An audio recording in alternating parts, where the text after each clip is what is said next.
Welcome to DVG school Chhawal. आप सभी का स्वागत है डीवीजी स्कूल छावल में। और आज के सेशन में हम लाए हैं what next after 10th class, 10वीं के बाद क्या करें।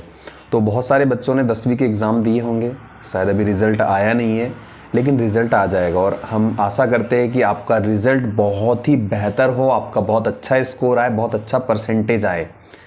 तो सभी को अग्रिम शुभकामनाएं सभी बच्चों को।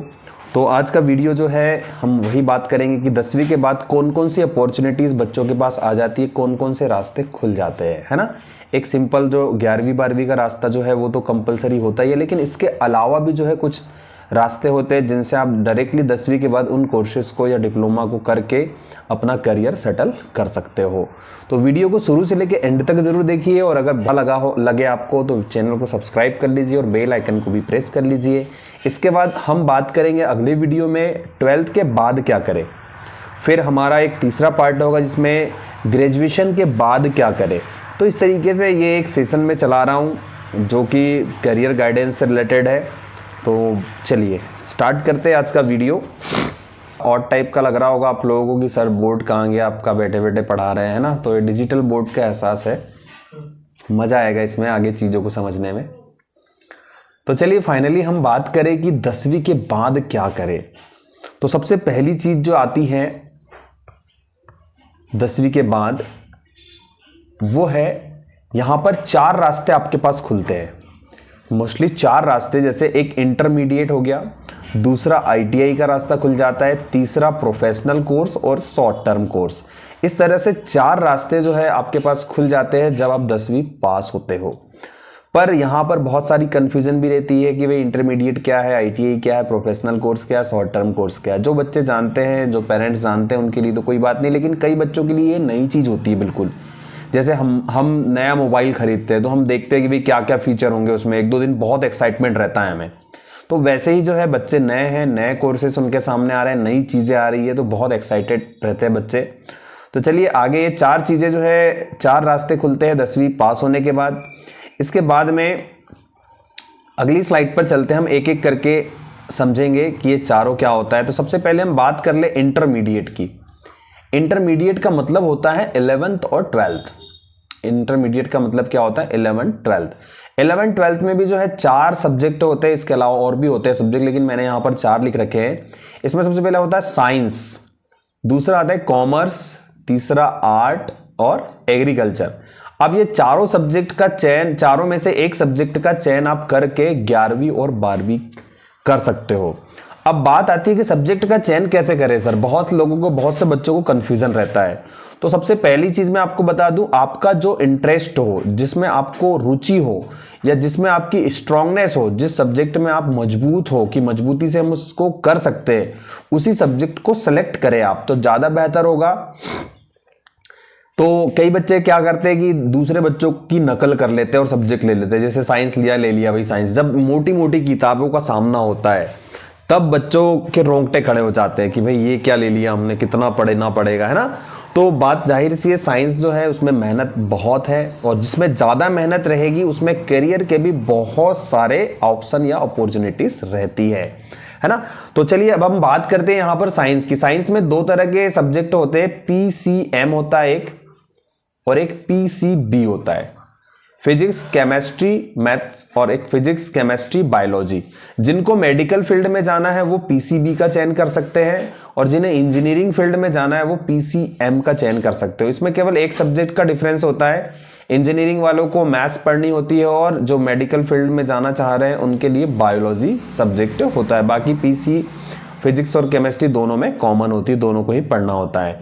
इसके बाद कॉमर्स होता है, जिन्हें अकाउंट फील्ड में जाना है, जिन्हें सीए का बनने का सपना हो, जिनका चार्टर्ड अकाउंटेंट या सीएस बनने का सपना हो, कंपनी सेक्रेटरी, इस तरह के बड़े कोर्सेज भी जो है कॉमर्स लेकर आप कर सकते हो।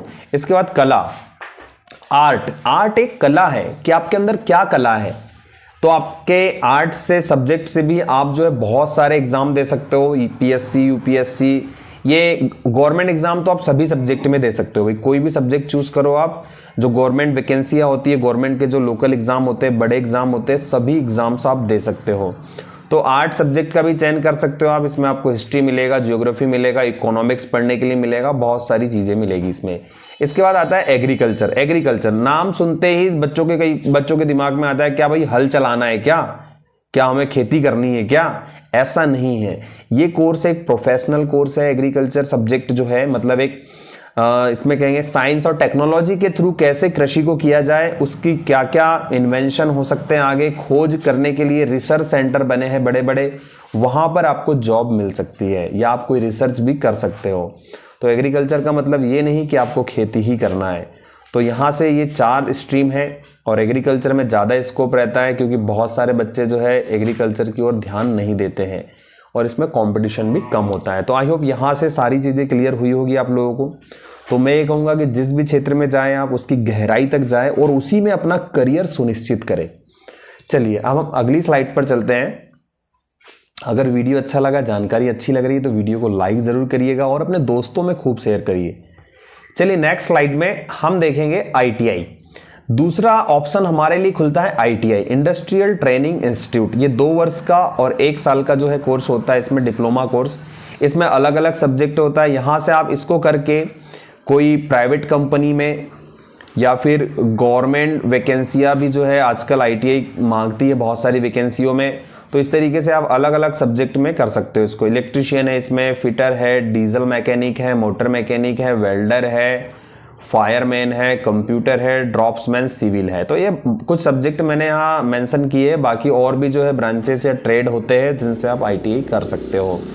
तो चलिए एक ये भी बहुत अच्छा ऑप्शन है, इसमें भी आप करियर बना सकते हो अपना, अगर आप 11th-12th नहीं करना चाहते हैं इनिशियली तो।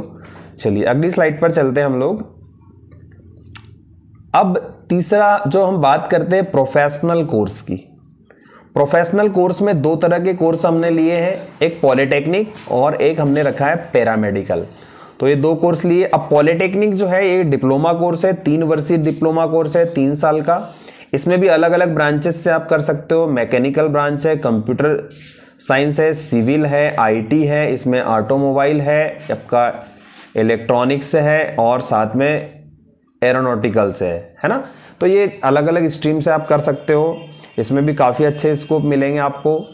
और पैरामेडिकल, अगर कोई बच्चा मेडिकल फील्ड में जाना चाहता है कि भाई 10वीं के बाद सीधे हमें मेडिकल फील्ड में जाना है ना, कुछ नहीं करना है, तो यहाँ पर आपके पास कोर्सेस अवेलेबल होते हैं।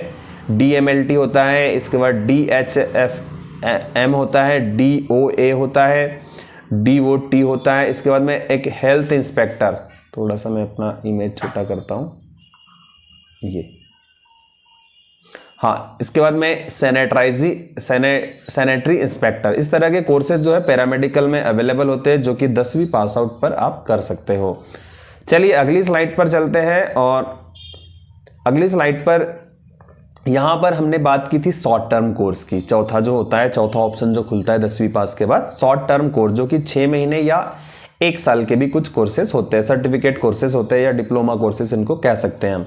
तो इनमें जैसे यहाँ पर होता है डिप्लोमा इन साइबर सिक्योरिटी। ये एक साइबर सिक्योरिटी आप लोग जानते ही है, जो कि इंटरनेट या जो साइबर सिक्योरिटी से रिलेटेड है कोर्स। उसके बाद diploma in hotel management. Hotel management का भी आप कोर्स कर सकते हो, बहुत अच्छा क्रेज है इसमें। CTO में जो है बड़े बड़े 5 स्टार, 3 स्टार, 7 स्टार होटलों में आपको जॉब आसानी से और बहुत अच्छे सैलरी पैकेज पर मिल जाती है। इसके बाद में डिप्लोमा इन फोटोग्राफी। फोटोग्राफी का भी बहुत अच्छा क्रेज है। इसके बाद diploma in event management. Event मतलब जो कार्यक्रम होते हैं, किसी की बर्थडे पार्टी है बड़े लोगों में, या जो बड़ी इवेंट पार्टी होती है, तो वो बड़े बड़े जो ऐसे आप प्रोफेशनल होते हैं या जो मतलब जिन्होंने कोर्स किया हुआ है उनको ढूंढते हैं, उनका ऑफिस होता है, वहां से आप लोगों को सर्च करके इवेंट मैनेजमेंट के लिए बुला लिया जाता है। इसके बाद में diploma in data entry operator, और ये कंप्यूटर से रिलेटेड कोर्स है जो कि डेटा एंट्री ऑपरेटर का होता है। इसको भी करके आप अच्छा स्कोप पा सकते हैं। साथ में होता है डिप्लोमा इन वेब डिजाइनिंग। इसके बारे में मैं थोड़ा सा आपको डिटेल बताऊंगा कि देखिए आज का जो दौर है, आज का दौर जो है सोशल मीडिया का दौर है, और इस दौर में वेब डिजाइनिंग, एडिटिंग है ना, एनिमेशन, ये बहुत इंपॉर्टेंट हो गया है क्योंकि हर व्यक्ति अपनी एक वेबसाइट लॉन्च कर रहा है, अपना एक एप्लीकेशन बना रहा है। तो वहां पर जो है उनको डिजाइनिंग के लिए जो है मतलब काम करने के लिए व्यक्ति को जरूरत होती है। तो बहुत ज़्यादा स्कोप इसमें भी है। प्राइवेट में भी खुद का प्रोफेशन भी कर सकते हैं आप, है ना। और इसके बाद आता है एनिमेशन, एनिमेशन भी उसी से रिलेटेड है। तो इस तरीके से अगर आप मान लीजिए 10वीं के बाद 11वीं 12वीं नहीं करना चाहते, इंटरमीडिएट नहीं करना चाहते, तो इन कोर्सेज में आप एडमिशन लेकर अपना करियर सुनिश्चित कर सकते हो।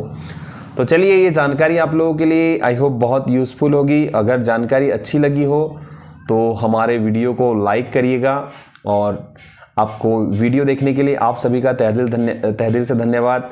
और जिन लोगों ने अभी तक चैनल को सब्सक्राइब नहीं किया, उनसे कहूँगा चैनल को सब्सक्राइब करके बेल आइकन को ज़रूर प्रेस कर लीजिए। इसके बाद